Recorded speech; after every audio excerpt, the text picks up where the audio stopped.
Hello and welcome back. Well, today we have a slightly bigger than usual AliExpress haul. Some watches here are not only available from AliExpress, but I will cover the details as we go along. A couple of watches that I will unbox today I recommended in my recent recommendation videos, and few watches are completely new to the channel. As a matter of fact, I even have a watch here from a brand that I've never reviewed on the channel before, so it should be interesting.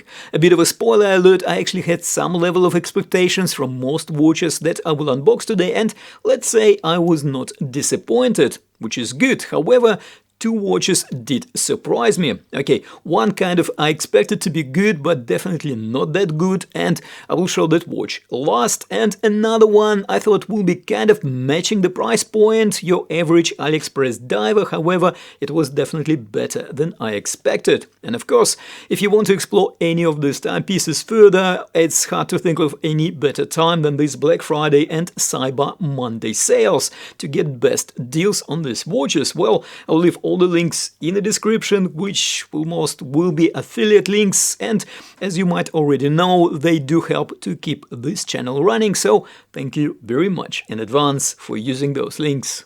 This is quite an interesting timepiece from WM Watches. It is dedicated to an ancient city of Dunhuang, an oasis city in the desert in the western China, which lies on the path of the famous Silk Road.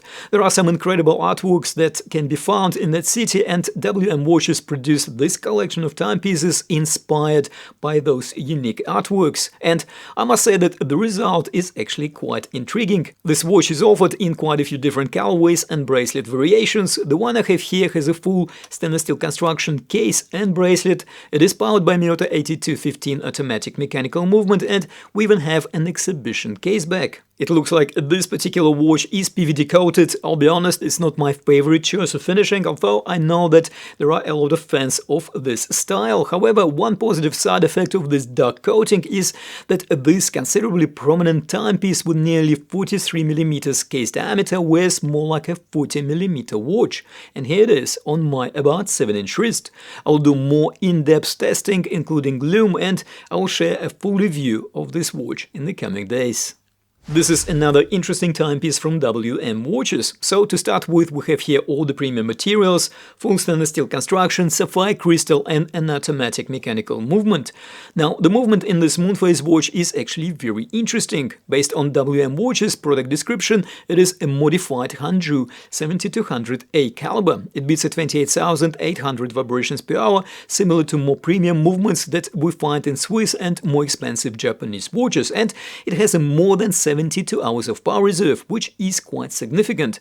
WM Watches claim that they modified this movement. My guess is that by modifying they mean installing the Moonphase disc, or more accurately replacing the date disc with the Moonphase 1. Nevertheless, it is a very attractive timepiece, in some way resembling a considerably more expensive $2,000 Christopher Wood Moonphase watch, which, to be fair, actually does have a true 29.5-day cycle for the Moonphase complication. In this WM watch, it looks like the manufacturer went with simpler route and just replaced the date disc, which of course has 31-day cycle. I guess a somewhat acceptable compromise considering $115 price tag of this watch. But wait, there is more. This watch has another party trick up its sleeve, at least according to the product listings. The moon, or rather the moons on the dial, are actually lumed too. So yes, I'll definitely do the testing of the lume and definitely put this quite interesting movement to more scrutiny in my full review, so watch this space. Now, this timepiece needs no introduction. It is a genuine SeaGull 1963 International Edition, which can be found for around $150 during various sale events. A seriously good price.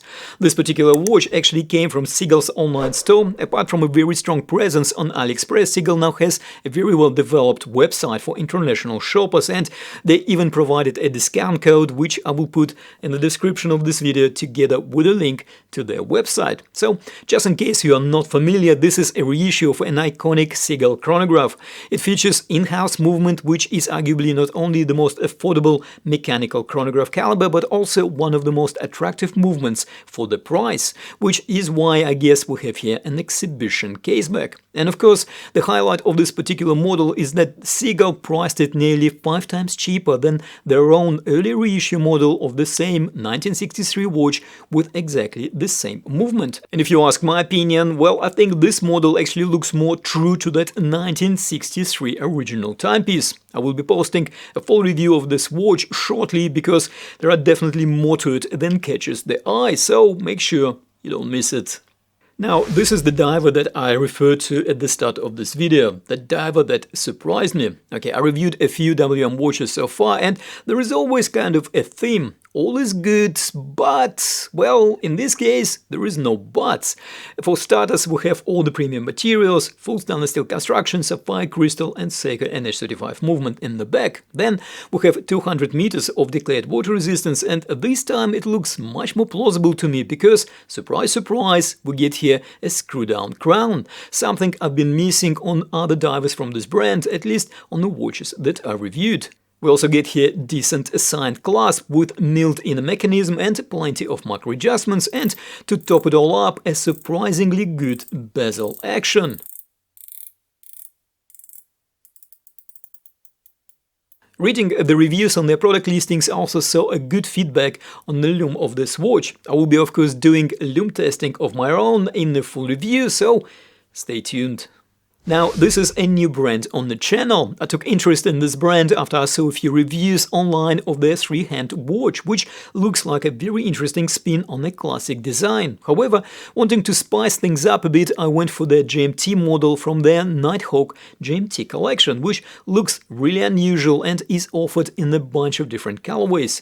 The dial has really interesting, almost organic looking background, full stainless steel construction of course, the finishing is very decent too, and we have SeaQ Instruments NH34 GMT movement in the back. And the movement has a decorated rotor, a nice touch, especially taking into account the price point. This watch also wears surprisingly well despite its square-shaped case, priced quite competitively between $175 and $196, depending on the type of bracelet you choose if you buy it from Zezame official store on AliExpress. Also, it is available with both bracelets in this really nice packaging that I have here if you purchase it from Zezame website. It does come with a bit of a premium though. And yes, just in case if you're wondering, this good-looking curved slab of crystal is made out of sapphire. I checked. All the links will be of course in the description. A full review of this timepiece is coming up shortly, so don't forget to subscribe. This watch was released by Saint Martin only a few weeks ago. Okay, you might be thinking, hold on a second, there are reviews of this model dating like a couple of years back. Well, yes and no.